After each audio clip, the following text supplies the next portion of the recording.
I am Thomas, and I am 34 years old. For exactly 18 years, I functioned as the silent, reliable bank account for my family, funding their comfortable lives while they treated me like an outsider in my own childhood home. Picture this scenario. We were sitting at the large mahogany dining room table, the exact same table I had purchased for them 3 years prior when my mother complained her old one was looking dated. The rich, savory smell of my mother's famous chicken lasagna filled the air. And right there, in the middle of a completely ordinary Friday evening, my parents looked me dead in the eye and casually stated that they had decided to leave the entire family inheritance, both the primary house and the vacation cabin, exclusively to my younger brother Julian. They told me I was simply too independent and that I did not need their help. They handed over my rightful legacy to a 30-year-old man who still brought his dirty laundry home on weekends. But there was one massive piece of information they did not know. They had no idea that my patience possessed a hard limit, and they certainly did not know that I held the legal and financial power to completely pull the rug out from under their perfect, entitled little lives. And right now, they are packing their personal belongings into cheap cardboard boxes, desperately begging me for a second chance. Before I tell you exactly how I turned their ultimate betrayal into the greatest real estate victory of my life, hit that like button if you believe in absolute, uncompromising justice. And please let me know where you are watching from in the comments below. Your support means everything. Now let's go back to where this nightmare truly began. The rain was coming down in heavy, relentless sheets that October afternoon when my cell phone vibrated on my desk.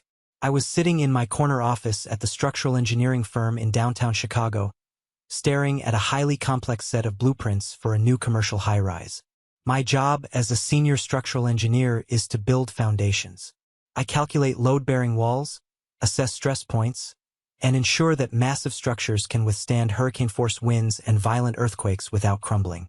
It is a job that requires absolute precision and an understanding of how pressure affects a core.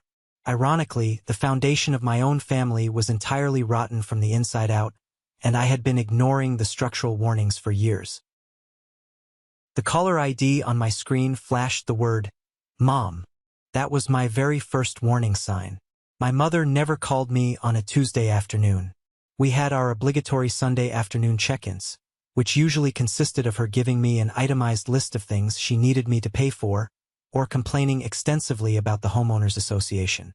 She treated those HOA meetings like competitive blood sports, always needing to have the best landscaping or the newest roof in the neighborhood. I picked up the phone, keeping my eyes on my blueprints. Her voice came through the speaker, and it was strangely formal. It was coated in a thick layer of artificial sweetness that immediately made the hairs on the back of my neck stand up. She invited me to dinner on Friday night. Not just a casual dinner. She specifically mentioned she was making her special chicken lasagna with the homemade white garlic sauce, a dish I used to beg for when I was a kid. She had not made that specific meal in almost a decade because she claimed it took too much effort. She told me it was absolutely crucial that I be there. She framed it as a matter of significant family business. When Friday evening finally arrived, I drove my car through the familiar, tree-lined streets of Oak Park. I pulled into the pristine driveway of the two-story house where I grew up. The property was immaculate. The lawn was perfectly manicured, a service I paid for every spring. The house itself was spotless. Every surface inside gleamed with lemon polish. Expensive vanilla candles were burning in the living room, completely failing to mask the underlying, suffocating tension that I could feel the moment I crossed the threshold. My brother Julian was already there. He was sitting right in the center of the brown leather sofa like a prince awaiting a royal audience. Julian is 30 years old. He proudly and loudly calls himself an entrepreneur, yet he has never actually held a job that provided a regular salary, health benefits, or a 401k. He was wearing a designer shirt that I knew for a fact he could not afford on his non-existent income. We eventually moved to the dining room and sat down to eat. The conversation was agonizingly polite and deeply artificial.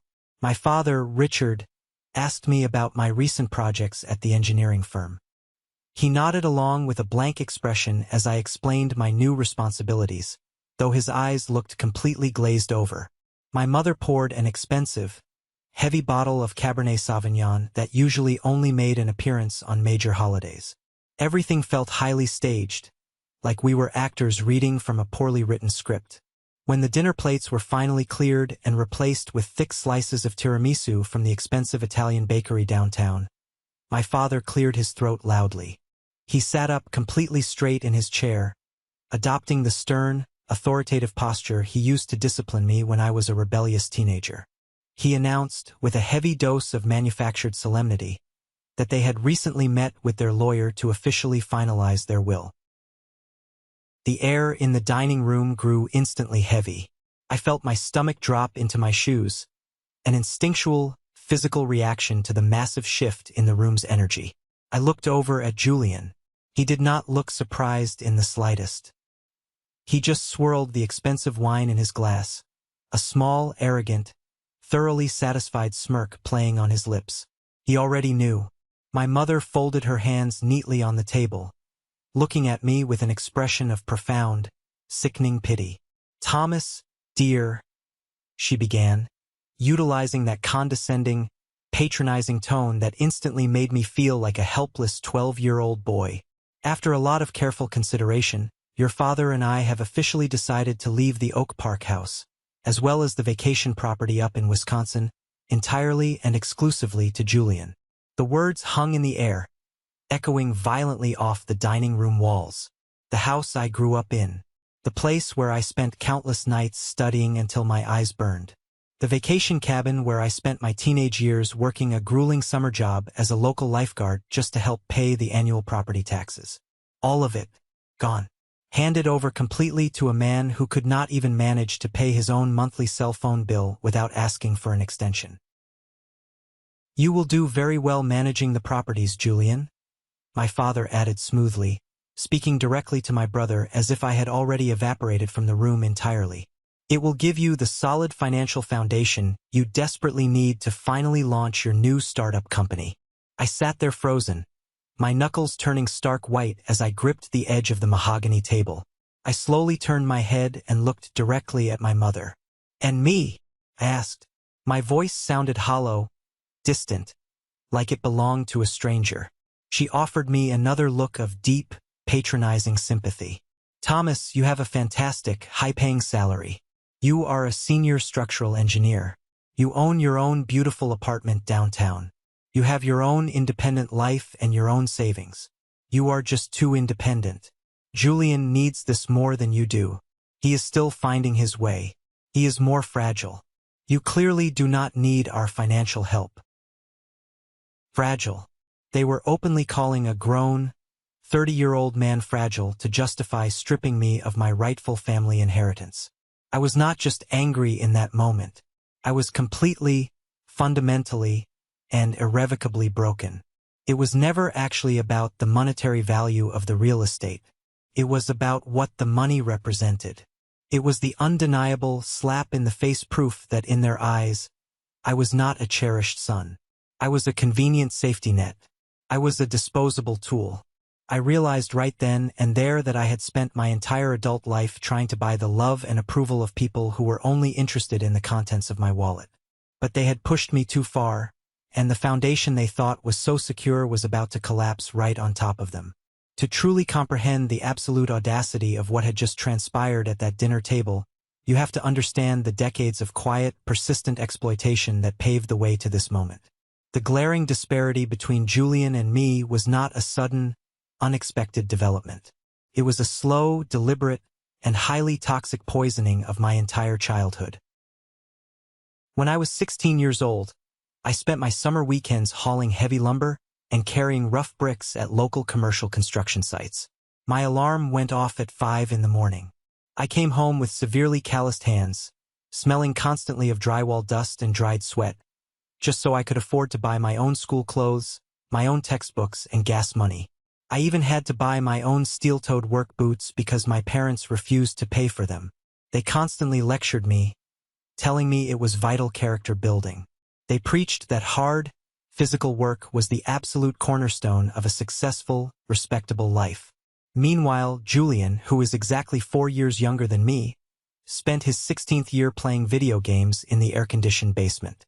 He received a highly generous $50 weekly allowance from my parents for doing absolutely nothing beyond taking out the trash once a week. When I turned 18, my grand prize for entering adulthood was my mother handing me the keys to a rusted, 15-year-old Schwinn bicycle, so I could pedal 3 miles in the snow to my community college classes. When Julian turned 18, a brand new, shiny silver Honda Civic magically appeared in the family driveway with a massive red bow on the hood.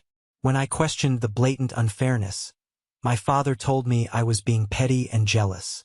I swallowed the intense bitterness. I told myself that they were just tougher on the oldest child. I buried myself deep in my heavy engineering textbooks, took out massive student loans, and eventually clawed my way through a rigorous engineering program. Fast forward to my professional adult life. As my career stabilized and my salary grew, my parents' financial demands escalated proportionally. It started small and seemingly innocent. A couple of $100 here to fix a broken water heater in the basement. $100 there to cover a surprisingly high winter electric bill. But very soon, it became a structured, relentless, and expected extraction of my wealth. I eventually set up an automatic bank transfer of $500 every single month to their joint checking account just to help them cover their basic living expenses, because my father complained his factory pension was simply not enough to maintain their lifestyle. I paid the $200 monthly premium for my father's expensive supplemental medical insurance. I completely funded our extravagant Thanksgiving dinners every single year. I am talking about buying the massive 20-pound organic turkey, the expensive imported wines, the artisanal cheeses, and the fresh centerpieces. Julian would inevitably show up 2 hours late, carrying a cheap, crushed bag of store-bought potato chips, eat half the expensive food, criticize the texture of my homemade stuffing, and leave early without washing a single dish. I was essentially paying a hefty monthly subscription fee just to remain a recognized member of my own biological family. The harsh reality of my situation did not fully hit me until a rainy Tuesday afternoon at the engineering firm, about a year before the disastrous inheritance dinner. I was standing in the employee break room, pouring a cup of terrible, bitter office coffee, looking at my monthly bank statements on my phone screen. My colleague Clara walked in. Clara is a sharp, fiercely intelligent, no-nonsense senior architect who has been my loyal ally and professional sounding board for years. She walked over, glanced over my shoulder, and caught sight of the multiple outgoing transfers highlighted in bright red on my screen. "Thomas," she said, leaning firmly against the granite counter. "Please look me in the eye and tell me that is a mortgage payment for a lucrative investment property, and not another massive cash transfer to your parents." I sighed deeply, rubbing my throbbing temples. "It is just the usual routine, Clara. The $500 for their groceries, the $200 for the supplemental insurance, and I had to cover a plumbing bill this month. It is fine. They really need the help." Clara slammed her ceramic coffee mug down on the counter with a loud crack. "No, Thomas, it is absolutely not fine. You are 34 years old. You are single-handedly funding the retirement lifestyle of 2 able-bodied adults and heavily subsidizing a 30-year-old man-child who refuses to work. You are acting like a commercial bank, and they are treating you like an endless ATM. Answer me honestly. When is the last time they called to ask how your day was without asking for cash in the exact same breath?" Her words stung fiercely because they were completely and undeniably accurate. But it was not just my parents' profound entitlement that fueled this destructive dynamic. There was a hidden, malicious architect behind my family's toxic structure. My mother's older sister, Aunt Beatrice. Aunt Beatrice was a master emotional manipulator wrapped in pastel floral cardigans and fake, sugary smiles. She played the public role of the sweet, caring, concerned aunt perfectly, but she possessed a deeply malicious and envious streak. I remember a specific, clarifying afternoon a few years prior. I had driven over to the Oak Park house on my only day off to fix a complicated leaky pipe underneath their kitchen sink, providing highly skilled, free labor, of course. They did not know I was still in the kitchen working. I could clearly hear Aunt Beatrice sitting in the adjacent living room. Her voice dropped to a hushed, conspiratorial, venomous whisper. "Eleanor, you really should not feel a single ounce of guilt about taking Thomas's money. she hissed to my mother. He is a corporate engineer. Do you have any idea the massive salary he brings in? He is practically swimming in extra cash. He buys expensive suits. But poor Julian. Oh, Julian is a fragile, creative soul. He is far too sensitive for the brutal corporate world. Thomas is deeply selfish and arrogant if he does not willingly share his wealth with his own blood. You need to fiercely protect Julian's future at all costs. I laid there on the cold linoleum floor, a heavy steel pipe wrench gripped in my hand, feeling the cold metal press hard into my palm. Selfish. I was working exhausting 60-hour weeks, completely delaying my own personal investments, paying their monthly bills, sacrificing my weekends, and I was the selfish one. The absolute worst part was discovering much later, through a mutual family friend, that Aunt Beatrice actually had a hidden financial stake in Julian's nonsense.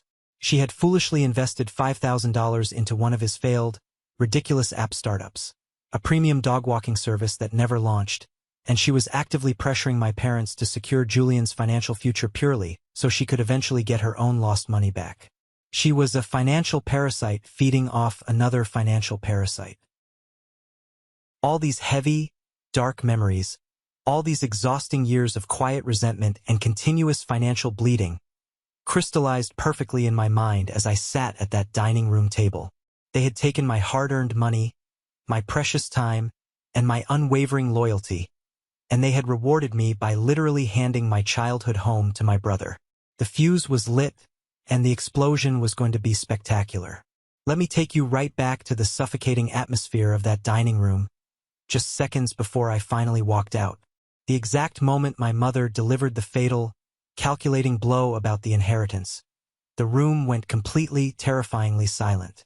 My father was looking at me with a demanding, expectant expression, fully waiting for me to passively nod my head and accept my humiliating demotion like the obedient workhorse I had always been. Julian was openly smirking, already mentally measuring the windows for new drapes and calculating the resale value of the properties. I did not yell. I did not throw my plate against the wall, even though every fiber of my being wanted to. I kept my voice dangerously low, deeply controlled, and completely steady. Let me make sure I understand this exact logic, I said, locking my eyes directly onto my father's face. You are completely cutting me out of the family legacy simply because I am successful, because I worked my hands to the bone to build a stable career while Julian sat in the basement and played video games. You are deliberately punishing me for being responsible. My mother sighed heavily, doing her absolute best impression of a long-suffering, misunderstood saint. Thomas, please do not be so dramatic and difficult. It is not a punishment at all. It is family equity. You already have everything you need to survive. Equity? I repeated slowly, tasting the bitter, metallic irony of the word on my tongue. I pushed my chair back and stood up slowly, towering over the table. If I am so completely and thoroughly independent, and if Julian is the only one who desperately requires your financial protection, then you no longer need my daily charity. Julian scoffed loudly, rolling his eyes. Charity? Come on. Bro, don't be so incredibly petty. It's just a house. I completely ignored his existence and focused entirely on my parents. The $500 I electronically send you every single month? Cancelled immediately. Dad's expensive supplemental health insurance policy? Terminated as of tomorrow morning at 8 a.m. The heavy property taxes I pay on the Wisconsin cabin every winter? Find another way to pay them. The free home repairs, the funded holidays, the emergency cash funds. It all stops. Right now. Today. My father's face instantly turned a violent, alarming shade of purple. He slammed his fist down on the table, making the silverware rattle. You cannot be serious. We are your blood family. You have a moral obligation to help us. My moral obligation officially died the exact moment you handed my childhood over to him, I stated coldly, pointing a rigid finger at Julian. Good luck funding his endless, pathetic startups on your limited factory pension, Dad. I turned my back on them, completely ignoring my mother's sudden, shrill, panicky protests, and walked straight out the front door into the freezing rain. For 3 entire weeks, I maintained an impenetrable wall of absolute silence. I blocked their phone numbers on my cell. I routed their frantic emails to a hidden spam folder. I logged into my online banking portal and derived a deep, visceral, almost intoxicating satisfaction from physically clicking the Cancel Recurring Transfer button. I called the insurance broker and ruthlessly removed my father from the expensive medical policy. Every single action felt like physically shedding a massive, suffocating weight I had been carrying on my shoulders for nearly 2 decades. I poured all my newly reclaimed mental energy and my suddenly surplus money directly into my career. Without the constant, exhausting mental drain of my family's manufactured daily crises, my professional performance absolutely skyrocketed.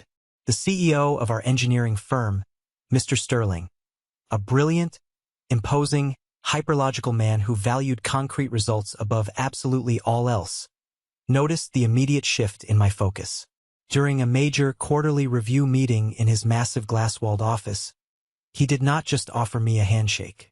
He officially approved my promotion to principal engineer, and he handed me a highly lucrative profit-sharing contract that nearly doubled my annual income. I was finally receiving genuine validation and massive financial reward from a true authority figure, someone who actually rewarded hard work instead of actively punishing it. I felt completely untouchable. I was building my own empire, but the universe has a very funny, twisted way of aggressively testing your resolve when you think you have finally won. Exactly 3 weeks and 2 days after that disastrous Friday dinner, my desk phone vibrated. It was an unknown local number, but my deeply ingrained gut instinct told me exactly who was on the other end. I answered it cautiously, keeping my tone strictly professional. "Thomas, please do not hang up." It was my mother. She was not utilizing her condescending, patronizing tone. She was not using her angry, demanding tone. She was actively hyperventilating, audibly choking on her own tears. The sound was raw, stripped bare, and genuinely terrified. "Make it extremely quick," I said. My voice as cold and unforgiving as Chicago ice. "We are going to lose the house." She sobbed violently into the receiver. "The bank. They sent the final legal notice today via certified mail. Thomas, they are going to permanently foreclose on the Oak Park house. We have exactly 2 weeks to pay the balance in full, or we are thrown out on the street." I stopped breathing for a fraction of a second. The Oak Park house? My father had worked a steady union factory job his entire adult life.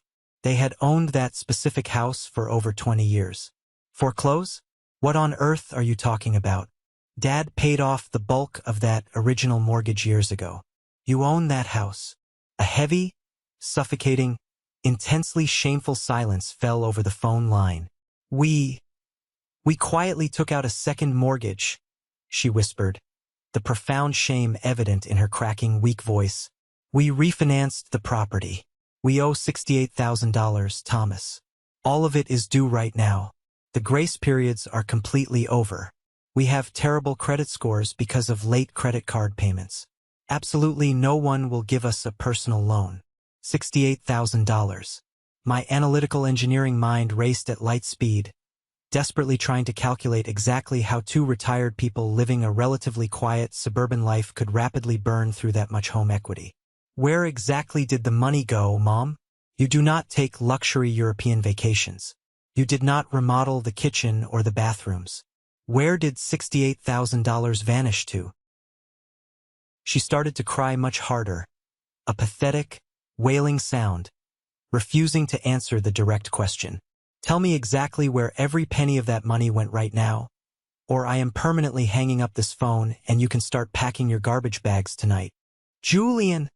she finally screamed, the name tearing violently out of her throat like a curse. It was Julian. I gripped the solid wood edge of my desk so hard my fingers ached. "Explain. Now." The absolute truth that finally spilled out of her was so deeply infuriating, so utterly, incomprehensibly pathetic, that I genuinely almost laughed out loud in my office. 2 years ago, Julian, the brilliant, aspiring entrepreneur, had decided he desperately needed to project a fake image of massive wealth to attract potential investors for his non-existent companies. So, he went out and leased a high-performance, wildly expensive sports car. A Porsche. But Julian, being the deeply irresponsible parasite he is, missed his mandatory insurance payments. When the insurance policy legally lapsed, he took the car out for a joyride and crashed the Porsche head-on into a concrete highway barrier. He completely totaled the luxury vehicle.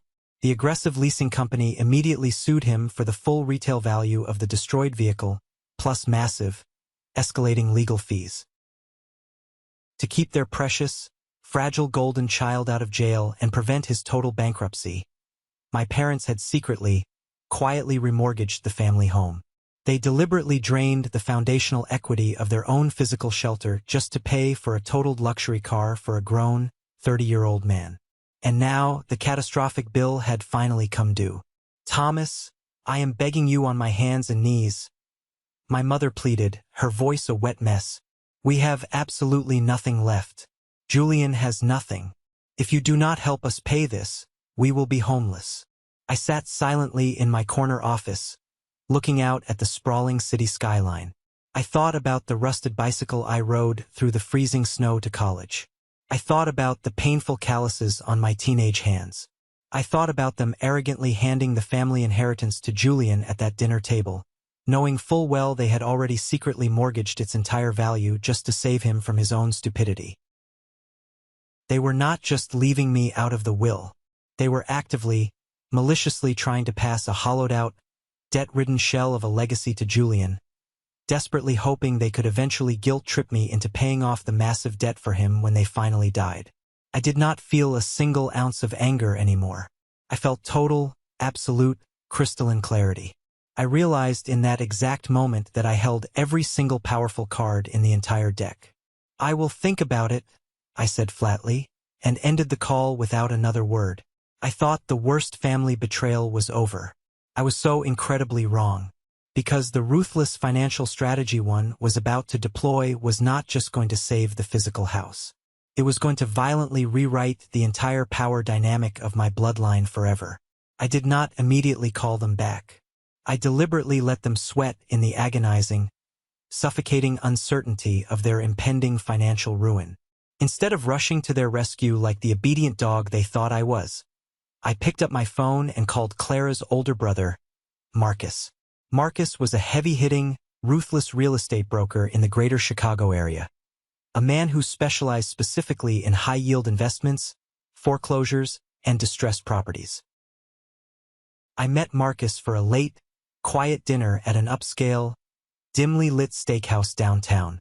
Over dry martinis and expensive cuts of beef, I meticulously laid out the entire pathetic situation. I detailed the Oak Park house, the Wisconsin lake cabin, the hidden $68,000 debt, and the aggressively impending bank foreclosure.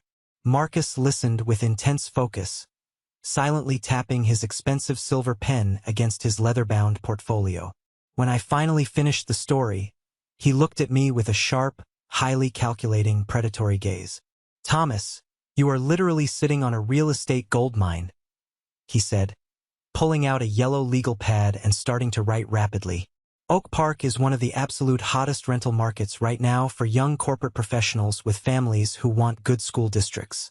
That specific house, with minimal, inexpensive cosmetic upgrades like fresh paint and new carpets, could easily command $3,000 a month in pure rent. The Wisconsin cabin? That is a short-term seasonal rental dream.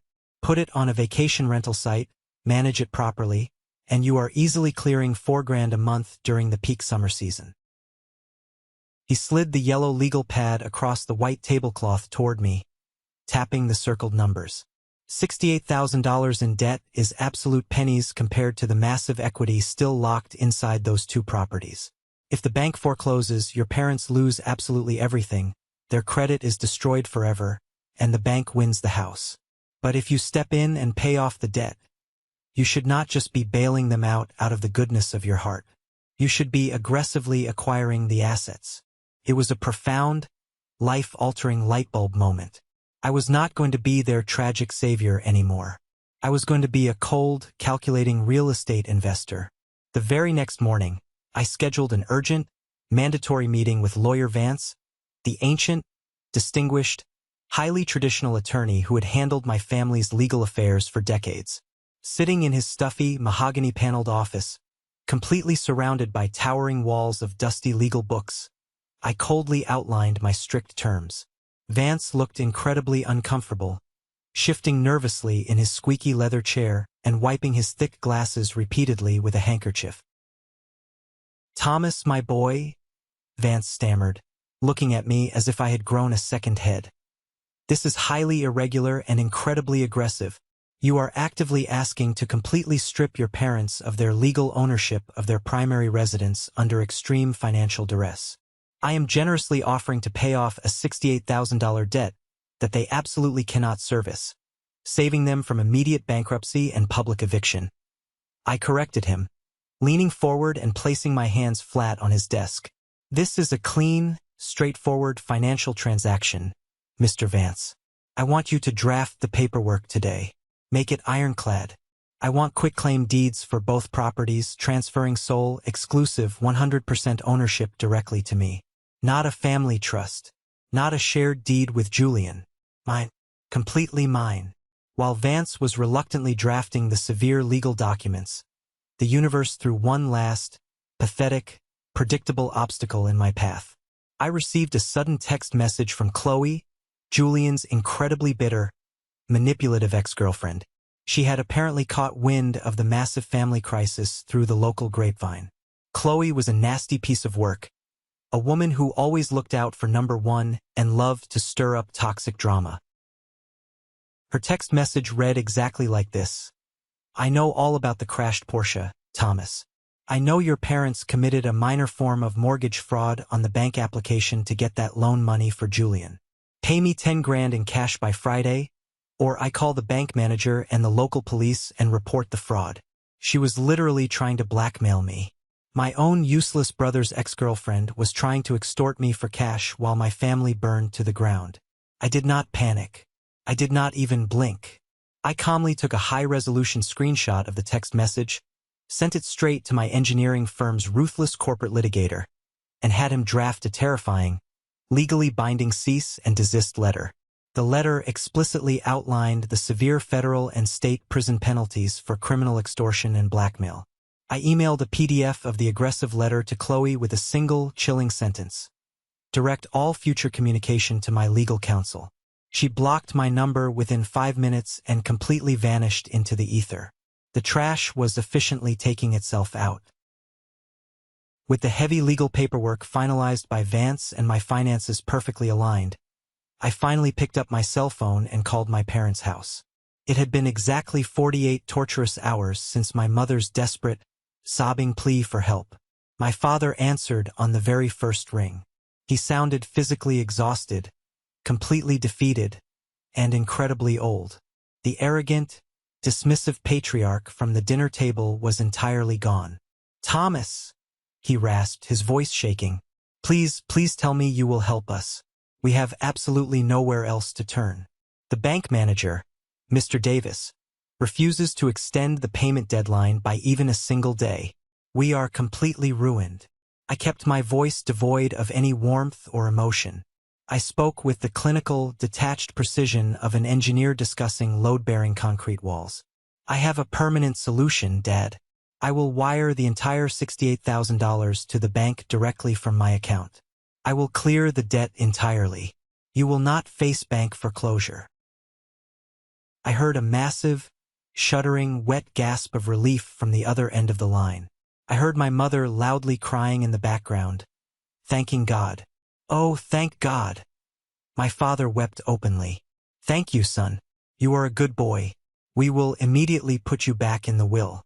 We will split it perfectly evenly with Julian. I promise you." "No, you will not," I said smoothly, cutting through his pathetic tears like a scalpel. The phone line went dead, terrifyingly silent. "I do not want to be in the will, Dad. A will implies that I have to wait for you to pass away to receive what is rightfully mine. And a will can be secretly changed the moment I turn my back, as you have already proven. I am not giving you a personal loan. I am not giving you a gift. I am making a real estate purchase. What? What do you mean? He asked, panic rapidly replacing his brief relief. I have officially instructed Lawyer Vance to draft the necessary documents. I will pay the massive debt you incurred for Julian, but in exchange, you and Mom will sign over the deeds to both the Oak Park house and the Wisconsin cabin. 100% legal ownership transfers to me, effective immediately upon signing. My name alone will be on those properties. You cannot do that, my father exploded, his voice cracking with renewed terror. That is our home. That is Julian's inheritance. You are stealing from your own family. I am legally buying highly distressed assets at a premium price to save you from living in a homeless shelter, I replied coldly. You have exactly 24 hours to make your decision. Mr. Vance will be at your house tomorrow afternoon at exactly 3 p.m. with the legal paperwork. If you sign it, the debt vanishes forever. If you refuse to sign, I keep my money, and the bank physically evicts you on Monday morning. There will be absolutely no negotiation on these terms. I hung up the phone without waiting for a response. The steel trap was perfectly set. The storm was finally here, and they had absolutely no idea that signing those papers was only phase 1 of my master plan. The digital clock on the dashboard of my car flipped to exactly 2:55 in the afternoon as I finally turned onto the familiar, sprawling, tree-lined street of my childhood neighborhood. The Chicago weather had taken a brutal, aggressive turn over the last 48 hours. It was the kind of biting, unforgiving winter wind that slices right through the thickest wool coat and settles deep into your bones, aching in a way that feels almost intensely personal. The sky above Oak Park was a heavy, bruised shade of slate gray, threatening freezing rain or sleet at any given moment. It was entirely fitting, considering the absolute permanent deep freeze that was about to overtake my entire family tree. I parked my car firmly on the street, explicitly refusing to pull my vehicle into the paved driveway. I was treating this exact moment like what it truly was: a high-stakes, ruthless corporate real estate acquisition, not a warm, nostalgic family visit. I turned off the engine and sat in the quiet cabin of my car for a full minute, listening to the wind howl against the glass. I took a deep breath, centering myself, locking away any lingering shreds of familial guilt. I walked up the long concrete path leading to the front door. This was the exact same concrete path I had painstakingly shoveled free of heavy, wet snow for 15 consecutive winters while my brother Julian slept warmly inside his bedroom until noon. I did not knock on the heavy wooden door. I simply turned the brass handle, pushed the front door open, and stepped into the foyer. The atmosphere inside the living room was thick, heavy, and completely suffocating. It felt significantly less like a suburban family gathering and much more like the tense, highly volatile waiting room outside a downtown courtroom during a bitter, contested divorce settlement. My mother was sitting rigidly on the very edge of the expensive floral armchair, clutching a thoroughly shredded white tissue in her trembling, manicured hands. Her eyes were red-rimmed, swollen, and darting around the room in absolute panic. My father was pacing the entire length of the vintage oriental rug, his heavy hands clasped tightly behind his back, his face a grim mask of exhausted defeat and wounded pride. He looked like a man who had finally realized the bill for his lifetime of bad decisions had arrived. And then there was Julian. My 30-year-old brother was leaning casually against the brick fireplace mantel, his arms crossed confidently over his chest, wearing a completely unearned, infuriating look of smug satisfaction. In his deeply warped, incredibly entitled mind, this entire catastrophic financial crisis was just a minor administrative hurdle. He genuinely believed that I was simply stepping in to play my designated, lifelong role as the obedient family workhorse. He thought I was just clearing the temporary financial roadblock so he could eventually inherit the property free and clear, exactly as they had promised him at that dinner table. He had absolutely no concept of the brutal legal reality that was about to violently crash down on his head. Sitting incredibly uncomfortably on the edge of the brown leather sofa was Lawyer Vance. The elderly attorney looked like he would rather be undergoing a root canal than sitting in this living room. He had his heavy, scuffed leather briefcase open on the glass coffee table, a remarkably thick stack of legally binding documents resting perfectly aligned next to a heavy gold fountain pen. "Thomas," my father said, abruptly stopping his relentless pacing the exact moment I walked into the room. He let out a long, incredibly heavy exhale that sounded exactly like a deflating car tire. "You are finally here. Thank God. Let us get this nightmare over with." I did not offer a polite greeting. I did not take off my wool winter coat or my leather gloves. I walked directly over to the coffee table, ignoring my family entirely, and looked down at the neatly stacked documents. "Mr. Vance, are the quitclaim deeds prepared exactly as I explicitly instructed over the phone?" Lawyer Vance cleared his throat nervously, adjusting his thick, wire-rimmed glasses and refusing to make direct eye contact with my parents. "Yes, Thomas. The documents are fully drafted, comprehensive, and entirely ironclad. By signing these specific legal papers, Richard and Eleanor, you are legally, permanently transferring 100% of your ownership rights, property titles, and financial interests in both the Oak Park primary residence and the Wisconsin lakefront vacation property directly to Thomas. You are completely waiving any and all future claims to this real estate. Once the ink is dry, you are no longer the owners." My mother let out a small, pathetic, high-pitched whimper, pressing the shredded tissue hard to her mouth to muffle a sob. Julian scoffed loudly from his position at the fireplace, aggressively rolling his eyes toward the ceiling as if this was all just unnecessary, tedious legal theater keeping him from his very important day. "Come on, Thomas," Julian sneered, his voice dripping with heavy, condescending arrogance. "Do we really need to go through all this dramatic, drawn-out legal nonsense? You are paying off the bank to save the family home. We all get it. You are the big, wealthy hero. Can we just sign whatever stupid papers the lawyer brought, so I can get back to working on my new business plan?" I slowly turned my head and looked directly into Julian's eyes. I did not raise my voice a single decibel.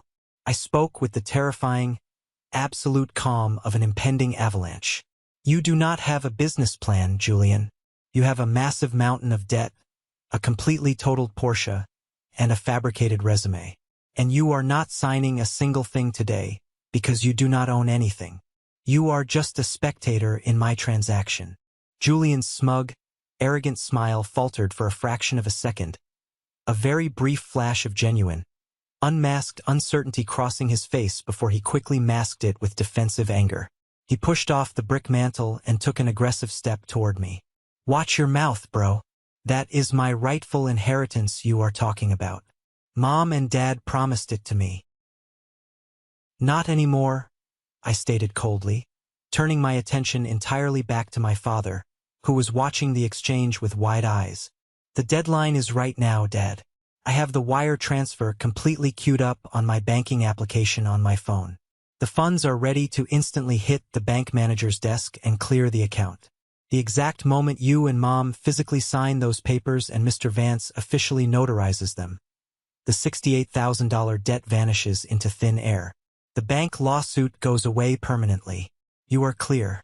But if you hesitate for even one single minute," I turn around, I walk out that front door, and the county sheriff comes with the finalized foreclosure notices on Monday morning. "You will be physically removed from the premises by armed officers."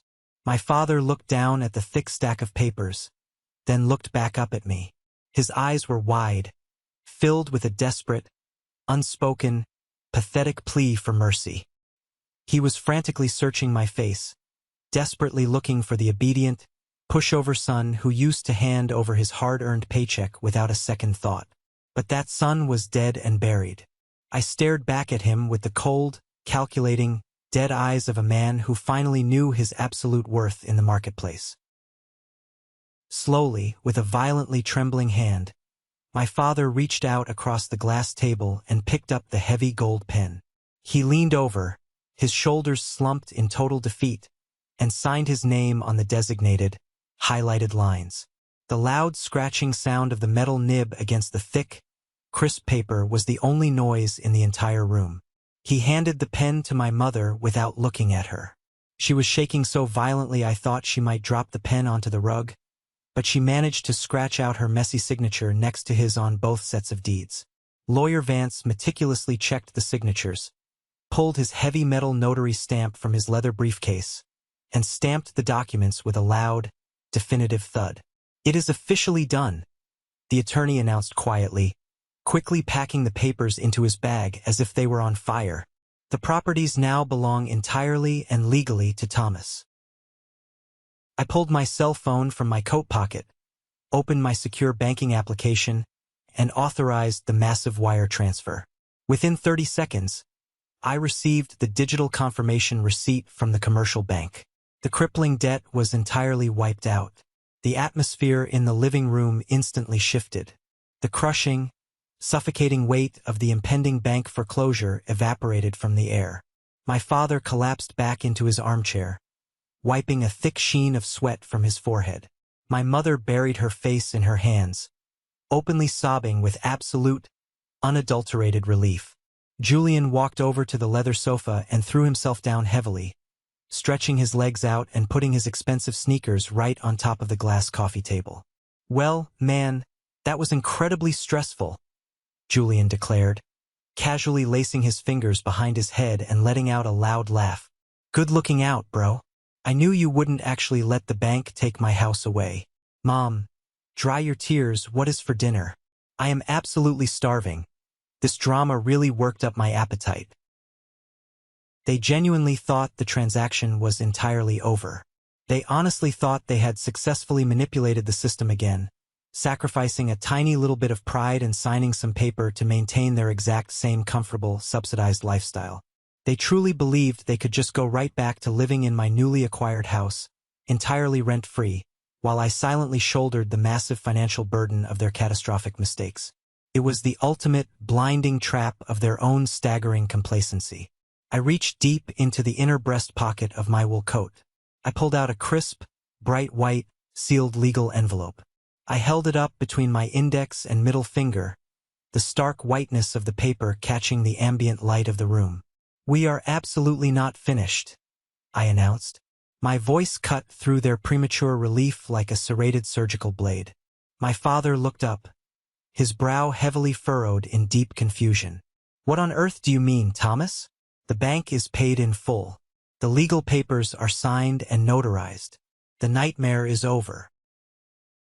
"The foreclosure nightmare is over for you," I corrected him smoothly, stepping closer to the table. "But my aggressive management of my newly acquired real estate portfolio has just begun."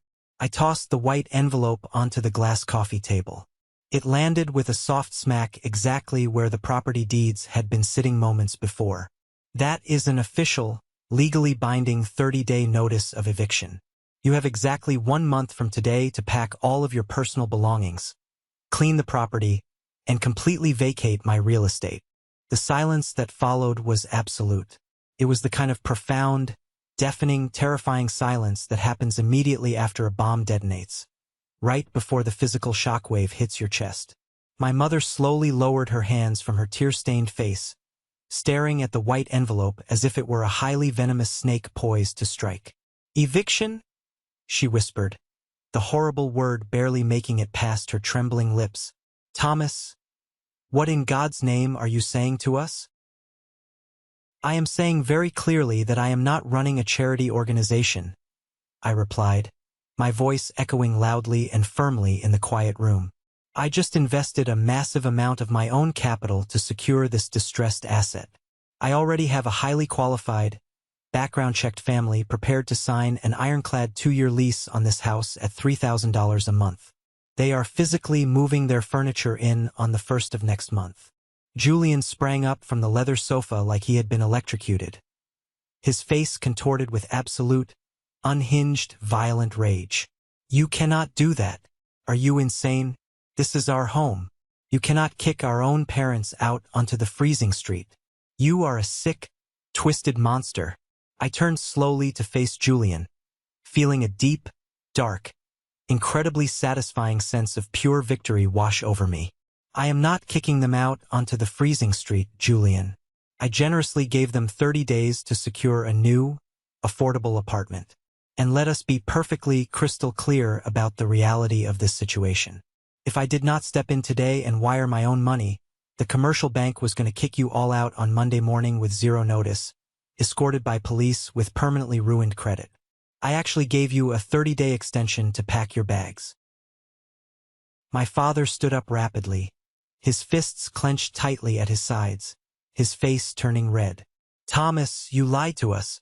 You tricked us into signing those papers." "I did not lie about a single solitary thing," I shot back, my voice finally rising in volume to match his anger. "I explicitly told you I was buying the house. I told you I demanded the deed. You signed it completely willingly to save yourselves from bankruptcy. You just automatically, arrogantly assumed that I would let you continue living here for free because you are so incredibly used to bleeding my bank accounts dry. If I am not worthy of the family inheritance because I am too independent, then you are certainly not worthy of living in my premium investment property because you are too dependent. Get out of my house." I thought the explosion of anger was at its peak, but the real storm was just about to walk through the front door. Let's pause for a moment. Thank you for staying with me this far, you're truly amazing. Please help me by liking the video and commenting the number 1 below so I know you've been here with me until this point. This not only helps more people discover this story, but also lets me know that my experiences mean something to someone. Your support is the greatest motivation for me to keep sharing the rest of this journey. The explosion of raw, unfiltered, chaotic anger in that living room was something I will remember vividly for the rest of my natural life. Julian was screaming wildly at the top of his lungs, violently kicking the heavy glass coffee table and cursing my name with every vile word he could think of. My mother was wailing hysterically, clutching her chest and collapsing back into the armchair. Acting like this was a literal, physical funeral and someone had just died. My father was pointing a violently trembling finger inches from my face, threatening to drag me to the Supreme Court, threatening to sue me for extreme fraud and elder abuse, threatening to completely and publicly disown me. "You already disowned me at that dinner table weeks ago," I shouted over the deafening chaos, my voice booming with a lifetime of heavily repressed authority and justified fury. "You happily handed this house to him. Well, he crashed a leased Porsche he couldn't afford, and he lost the house. I bought it back with my own money. It belongs to me, and you are officially my tenants holding a notice to vacate." Before my father could launch into another desperate, red-faced tirade, the heavy wooden front door violently swung open, slamming hard against the interior wall. The freezing cold Chicago wind rushed into the hallway, followed immediately by the suffocating, overpowering scent of cheap floral perfume and hairspray. It was Aunt Beatrice. She marched aggressively into the living room, wearing a heavy, ostentatious faux fur winter coat and her trademark, highly exaggerated expression of extreme, busybody concern. She had clearly been sitting and waiting in her sedan parked just down the street, eagerly monitoring the house, ready to rush in and play the benevolent family peacekeeper the exact moment she assumed the terrible bank business was concluded. She took one rapid look at my weeping mother, my screaming brother, and my enraged father, and she immediately zeroed her sights entirely on me. "Thomas Richard," Aunt Beatrice gasped incredibly loudly, pressing a gloved hand to her chest in a display of highly dramatic, theatrical, sickening shock. "What on earth are you doing to your poor, suffering family?" I could hear the terrible screaming all the way from the driveway. "Have you completely lost your mind? Are you trying to give your father a heart attack?" She rushed over to my mother, wrapping a comforting, suffocating arm around her shaking shoulders while shooting me a look of pure, unadulterated, toxic venom. "Eleanor, my sweet sister, what did he do? Tell me what this ungrateful, cruel boy did to you." My father pointed a shaking hand at the stark white envelope resting on the coffee table. "He made us sign over the deed to save the house from the bank, Beatrice. And the very second we signed it, the second the ink was dry, he handed us an official eviction notice. He is throwing us out, Beatrice. He is throwing his own flesh and blood out of our home so he can rent it to strangers."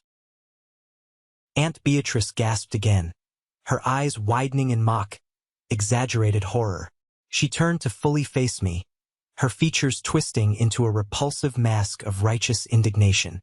"Thomas, You are a cold, calculated, deeply heartless creature. I always knew there was something wrong with you. After everything your parents did for you, after they fed you, clothed you, and put a safe roof over your head for 18 years, you have a massive engineering salary. You have plenty of money. You should be utterly ashamed of yourself for treating your loving family like a cold corporate transaction. Julian desperately needs this house to get back on his feet. I stood there, perfectly still, looking at this woman. This manipulative, greedy, incredibly toxic parasite who had spent years systematically poisoning my parents' minds against me, feeding their worst instincts. I felt a cold, highly calculating, almost predatory smile slowly spread across my face. It was finally time to pull the final pin on the grenade I had been holding on to. "You know, Beatrice," I said, my tone incredibly casual, relaxed, and completely contrasting the intense hysteria in the room. "I am really, genuinely glad you decided to show up today. Your timing is absolutely impeccable. Because I actually brought a few extra, highly interesting legal documents with me that I think my father would be very interested in reading before I leave."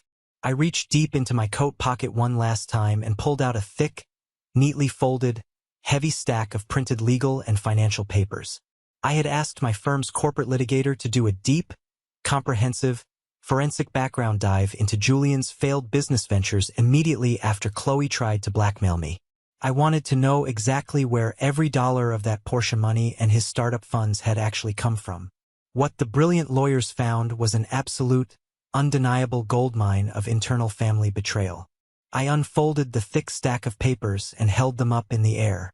"Dad, Mom, you secretly mortgaged this house to pay for Julian's crashed Porsche because you thought it was a tragic, unavoidable accident.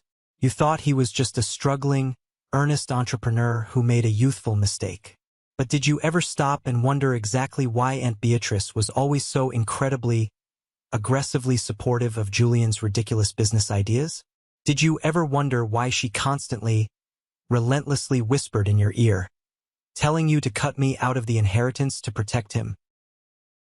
Aunt Beatrice's face suddenly went completely, terrifyingly pale. All the blood drained from her cheeks. The fake, righteous anger evaporated into thin air, replaced instantly by genuine, stark, wide-eyed terror.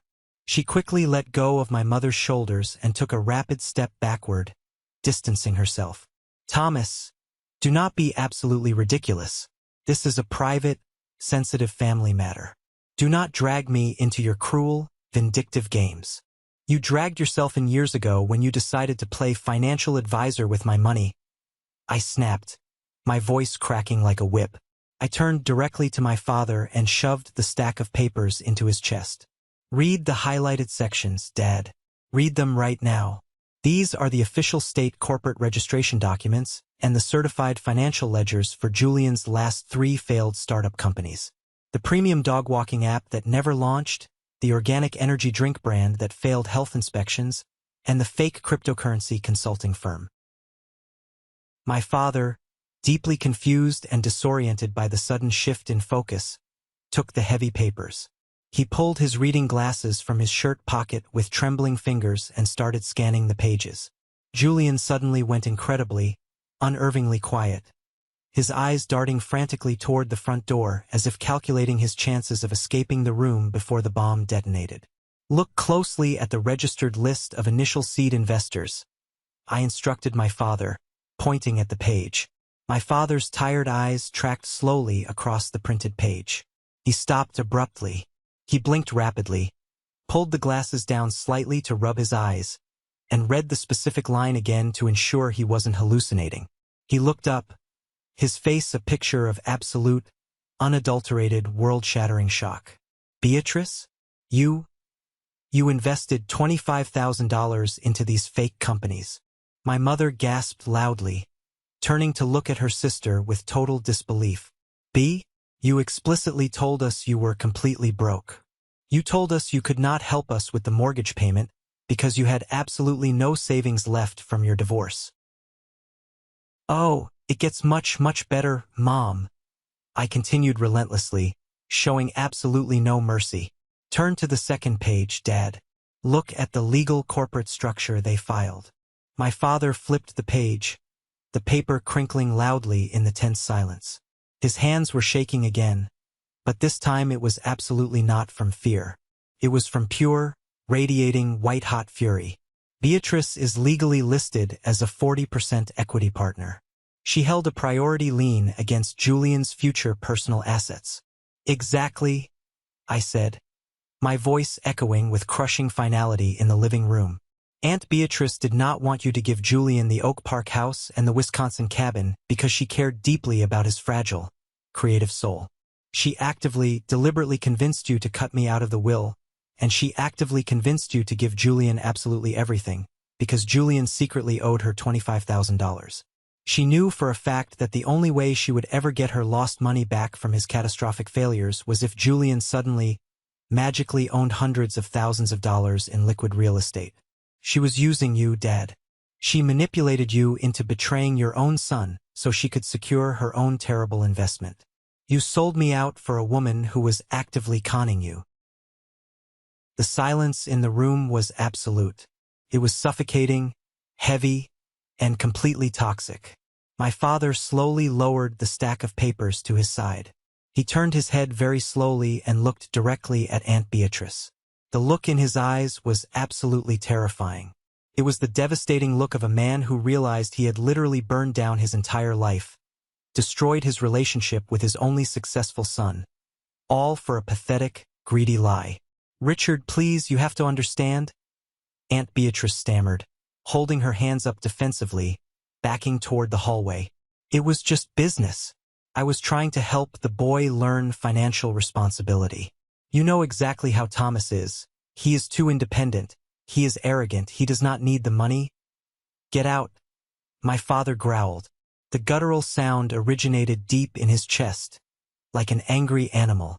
Eleanor, tell him, please make him understand, Beatrice pleaded, looking desperately at my mother for backup. Get out of my house, my father roared at the top of his lungs, his booming voice literally shaking the glass in the windows. You poisoned my entire family.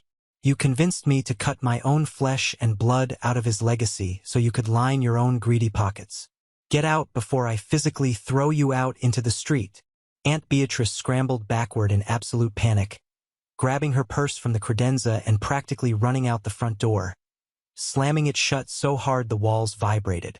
Julian was staring intensely at the floorboards, absolutely terrified to look our father in the eye. My mother was weeping silently into her hands, completely and utterly broken by the massive revelation of betrayal. I looked at the three of them standing amidst the ruins of their own making. The grand illusion of the perfect, loving, supportive family was entirely shattered, reduced to nothing but dust and ash on the hardwood floorboards. They had willingly chosen to listen to the toxic whispers of a greedy manipulator instead of judging me by my decades of loyal, unquestioning actions. You made your choices, I said quietly, the intense anger completely draining out of my body, leaving behind only a cold, hard, unbreakable resolve. You treated me like a college fund, an insurance policy, and a disposable ATM. You treated Julian like a king. Now you have the absolute truth. You have exactly 30 days to vacate my property. Do not contact me for a deadline extension. Do not call my office. The county police will handle the physical eviction if you are not gone by the 1st of the month. I turned my back on my biological family, walked out the front door, and stepped out into the freezing, biting Chicago wind. I took a deep breath of the icy air. I felt lighter than I had in my entire life. The subsequent 30 days were a brutally harsh, undeniable, and completely unforgiving reality check for my family. Without my automatic monthly financial subsidies padding their accounts, and facing the immediate, terrifying, legally binding reality of a police eviction, they were finally forced to exist in the real world, a world where actions have severe consequences. I monitored the entire situation strictly from a safe distance, utilizing Lawyer Vance as an official intermediary to ensure they did not maliciously damage the property or strip the copper wire before leaving. The physical move itself was a humiliating, highly public spectacle for them. because they had absolutely zero liquid savings left and utterly terrible credit scores due to the massive hidden debt. They could not secure a lease anywhere near the affluent, safe, tree-lined neighborhood of Oak Park. They were brutally rejected by dozens of landlords. Eventually, they were forced to rent a cramped, outdated, heavily worn two-bedroom apartment in Cicero, a significantly lower-income neighborhood located directly next to the noisy industrial rail yards. To afford the mandatory first and last month's rent plus the security deposit required by the Cicero landlord, they had to host a massive, embarrassing estate sale right on the front lawn of the Oak Park house. I drove past once on a Saturday morning, my windows tinted, completely unnoticed in my car. I sat parked down the block and watched my parents haggling with strangers over their expensive antique furniture. I watched them sell off my mother's prized fine china, my father's golf clubs, and, most poetically, the very mahogany dining room table where they had proudly, arrogantly announced my disinheritance. Watching strangers haul that table away in a pickup truck was a profound moment of closure.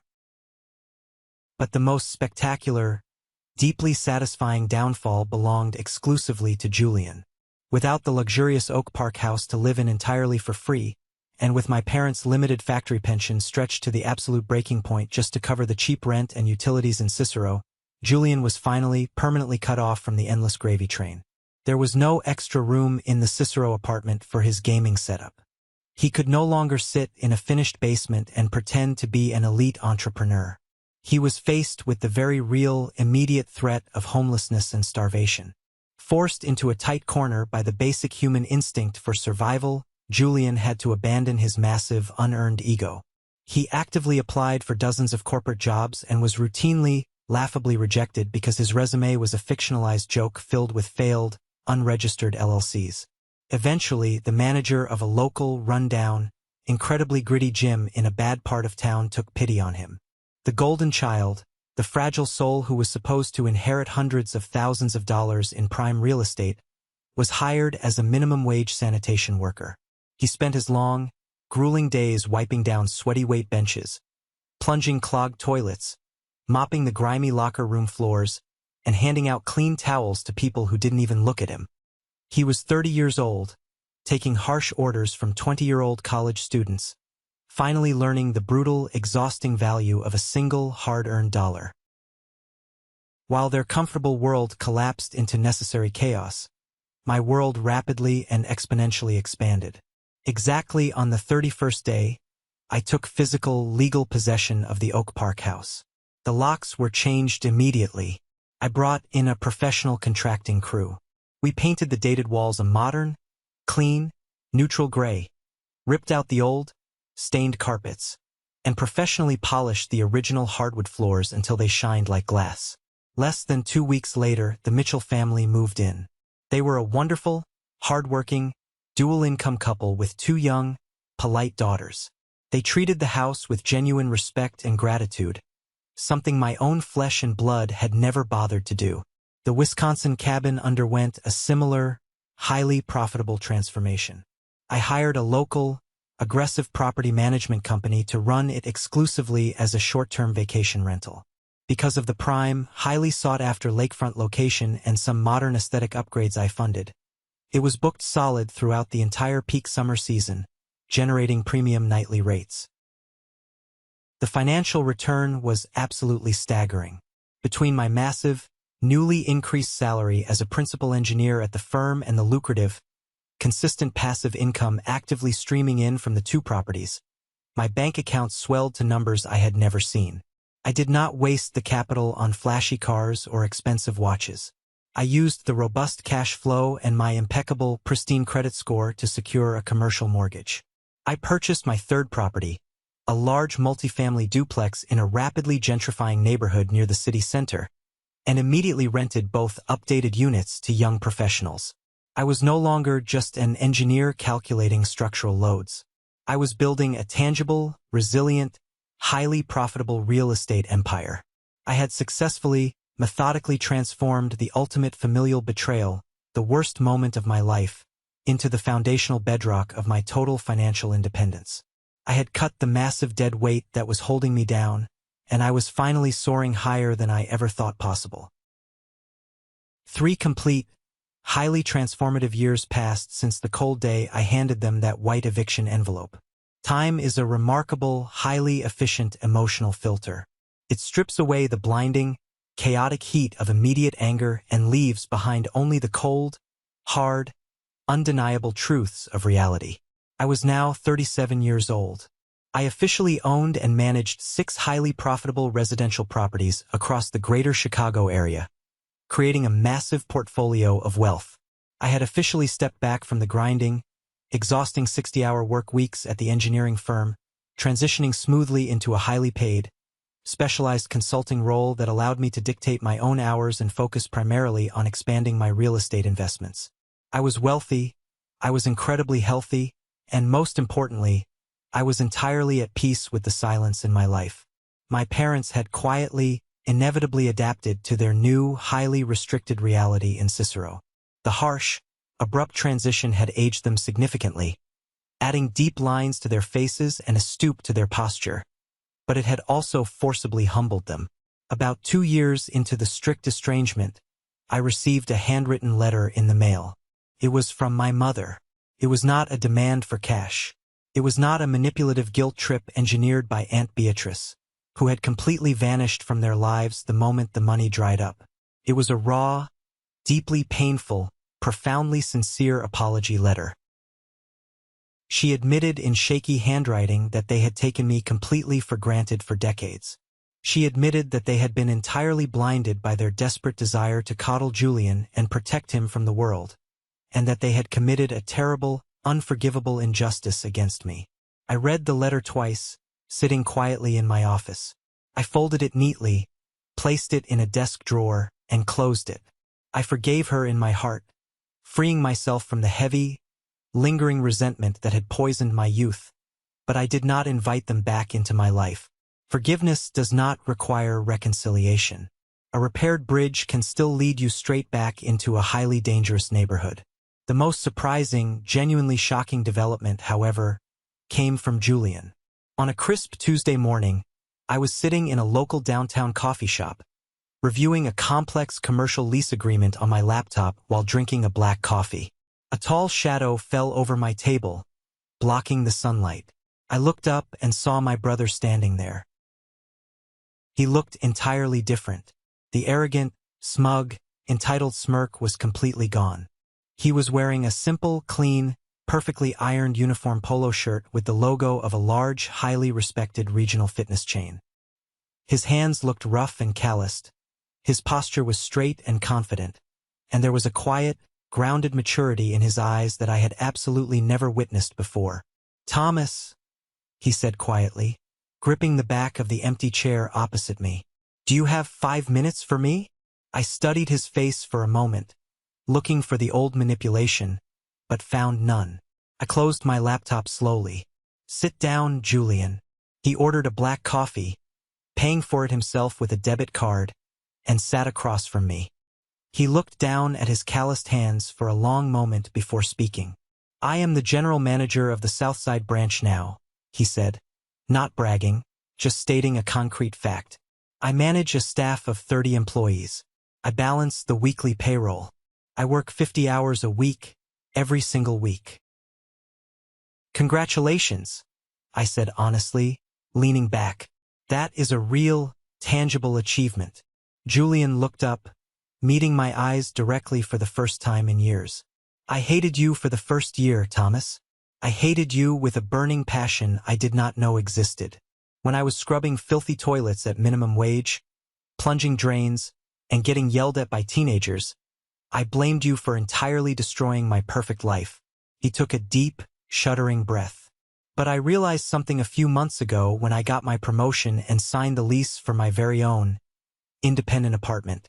You did not destroy my life, Thomas. You actually saved it." I leaned forward in my chair, genuinely surprised and moved by the profound self-awareness coming from a man I thought was a lost cause. "Mom and Dad were actively drowning me," Julian continued, his voice thick with heavy emotion.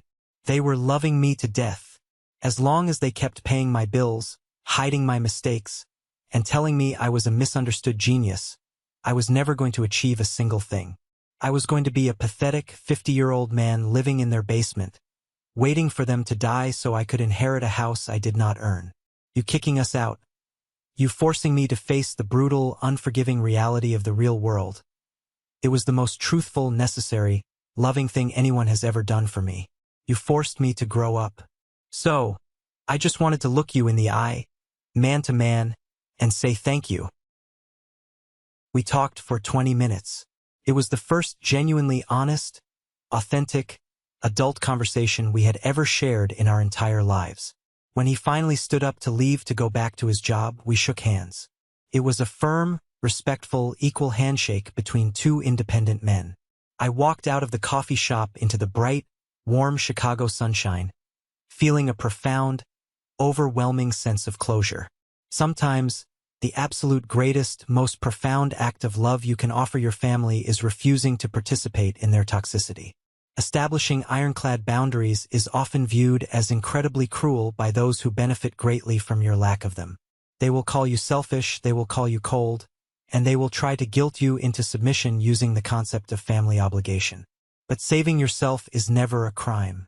I had to willingly become the villain in their heavily distorted narrative to finally become the undeniable hero of my own life.